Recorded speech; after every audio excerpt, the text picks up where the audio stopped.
भगवान श्री कृष्ण के अमृतमय वचनों को आत्मसात करते हुए जिस कड़ी तक हम लोग पहुंचे थे, भगवान ने कहा, विभक्त देवी सेवी लघवाशी यत वाक काय मानस ध्यान योग परो नित्यम वैराग्यम समुपाश्रिता।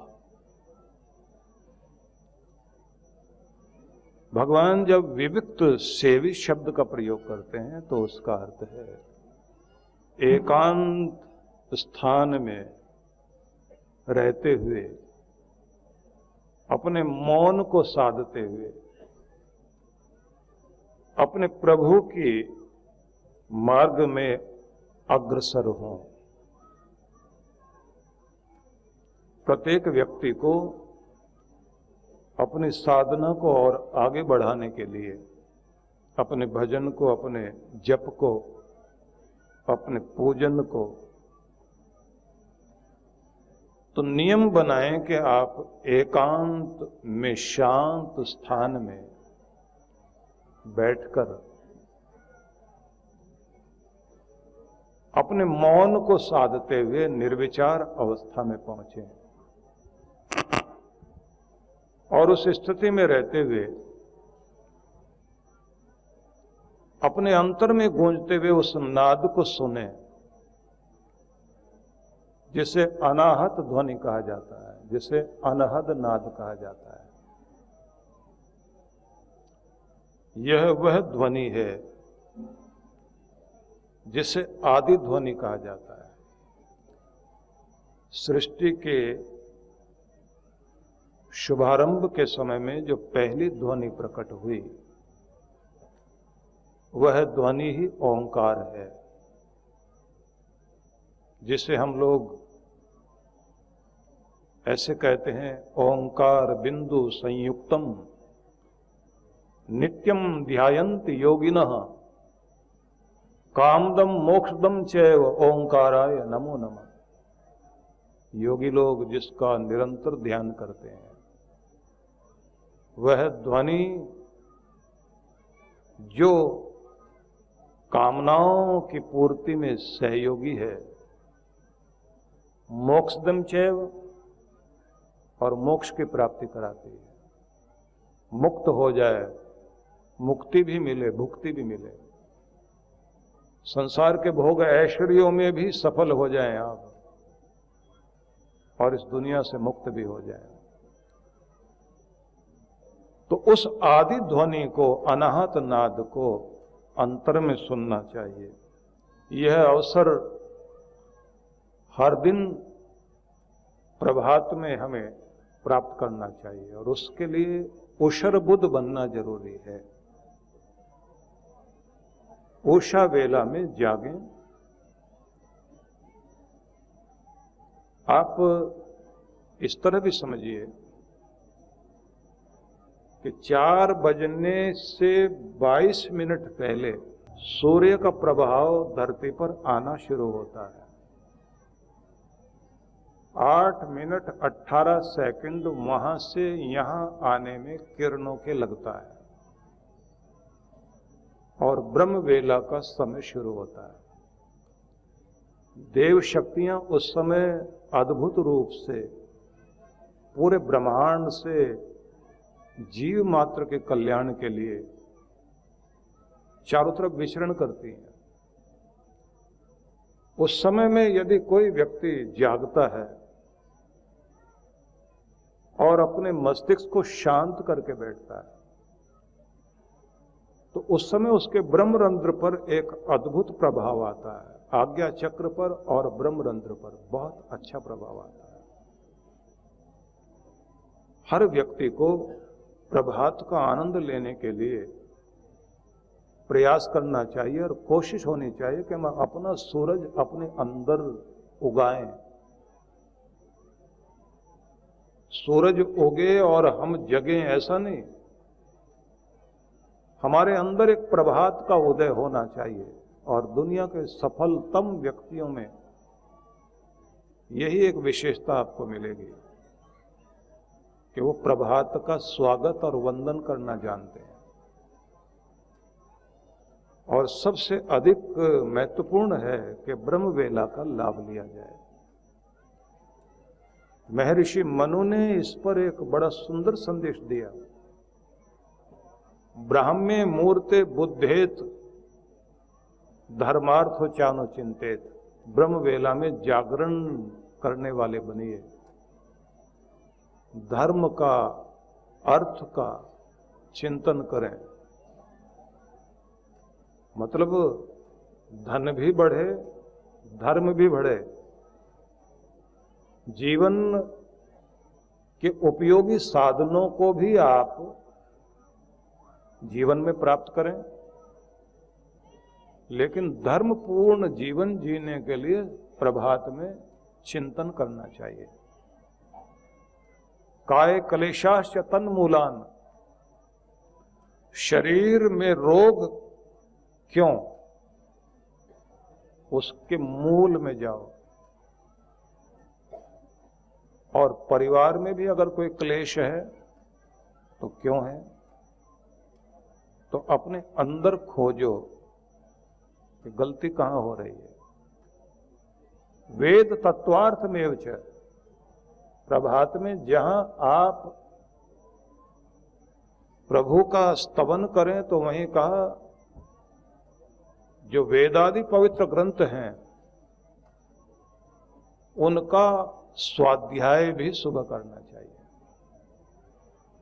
मतलब मस्तिष्क को पवित्र ग्रंथों के संदेश से सजाना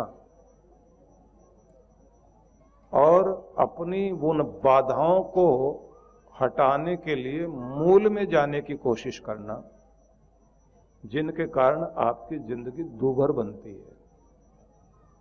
याद रखिए कि अगर आपके घर का वातावरण ठीक नहीं है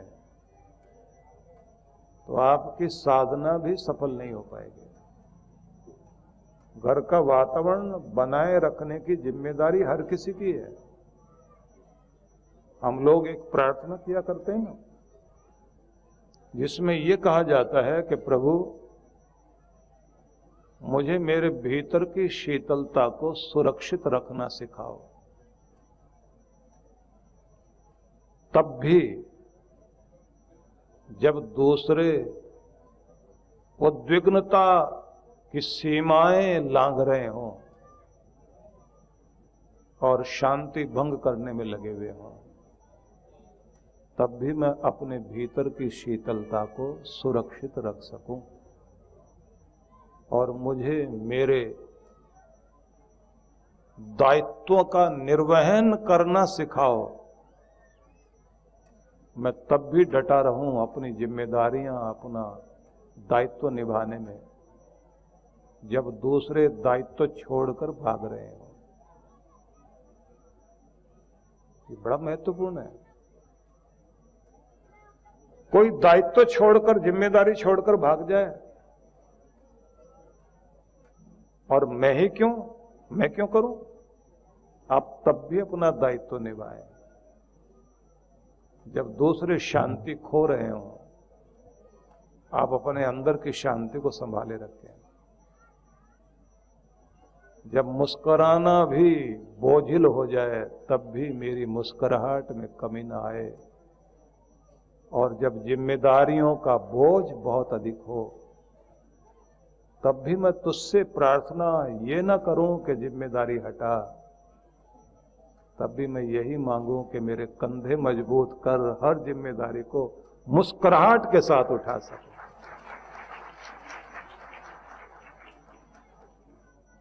क्योंकि आपकी प्रार्थनाओं में बहुत बड़ा बल होता है,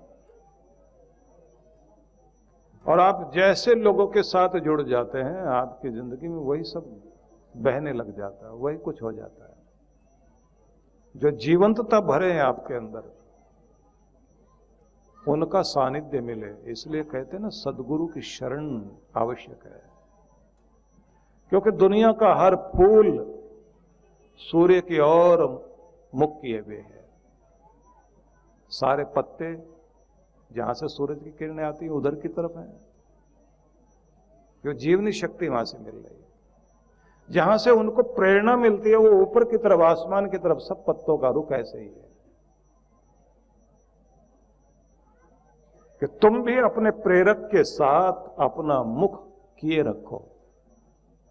इसको कहा जाता है गुरुमुख होना। शिष्यों के लिए एक शब्द आता है गुरुमुख होना। ये गुरुमुख है, इसका मुख और कहीं नहीं है, गुरु की तरफ है। जो गुरुमुख बन गया, गुरु की ओर जिसका मुख हो गया, जिसका ध्यान गुरु की ओर लग गया, वो अपने प्रेरक से जुड़ गया। और जो अपने प्रेरक से जुड़ गया वो तो हरा भरा रहेगा ही रहेगा, वो तो खिला हुआ रहेगा। अपने प्रेरक से आप साधारण ढंग से नहीं जुड़े, पूरी तरह से आनंदित होकर कि मेरा जीवन चलता है वहां से, मुझे शक्ति आती उधर से।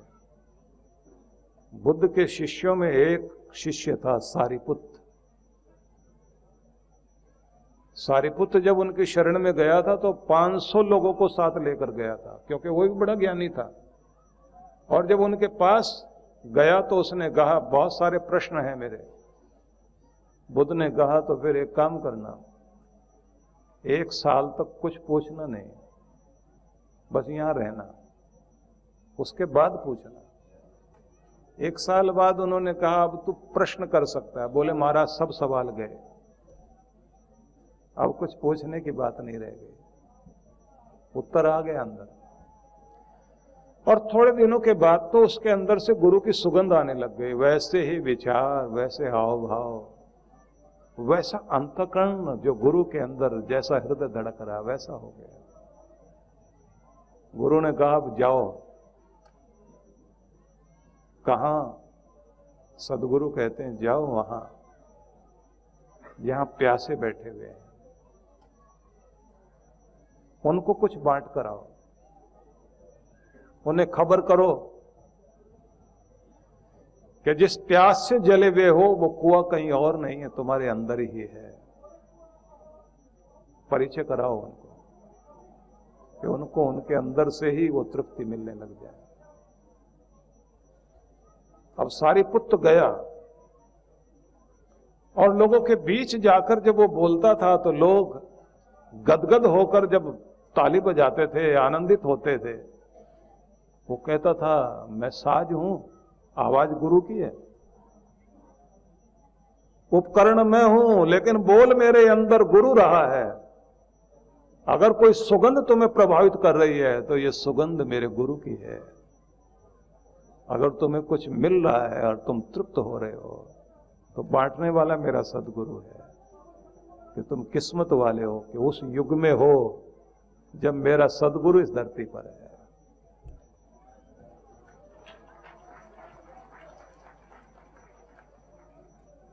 बहुत आनंदित रहता था, लोग उसके हर हाव भाव को देखते थे।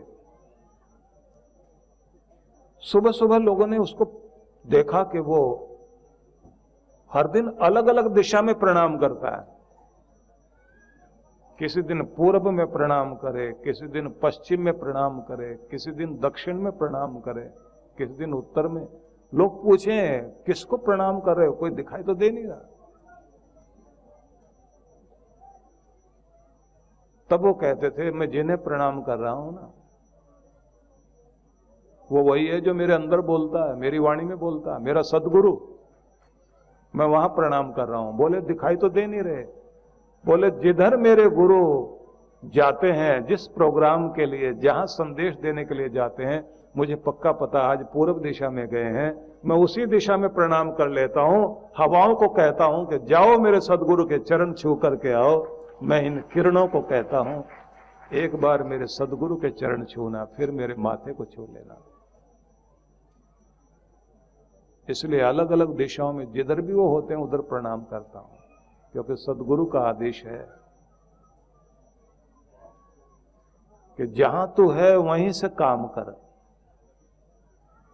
पर रोज मिलना तो होगा ना गुरु से। जा नहीं पा रहा हूं तो किरणें तो जा रही हैं, हवाएं तो जा रही हैं। अब इतनी भावना है जिस व्यक्ति की, वो हर पल अपने प्रेरक तत्व से जुड़ा हुआ है, और वही आनंद, वही शांति। गुरु से दूर बैठकर भी दूरी नहीं बनी हुई। कुछ लोग बहुत नजदीक होने के बाद भी नजदीक नहीं होते, वो दूर होते हैं। और कुछ लोग दूर बैठे हुए भी अपने गुरु से इस तरह से जुड़े रहते हैं, उन्हें हर पल अनुभूति होती है कि मेरा सदगुरु मेरे साथ है।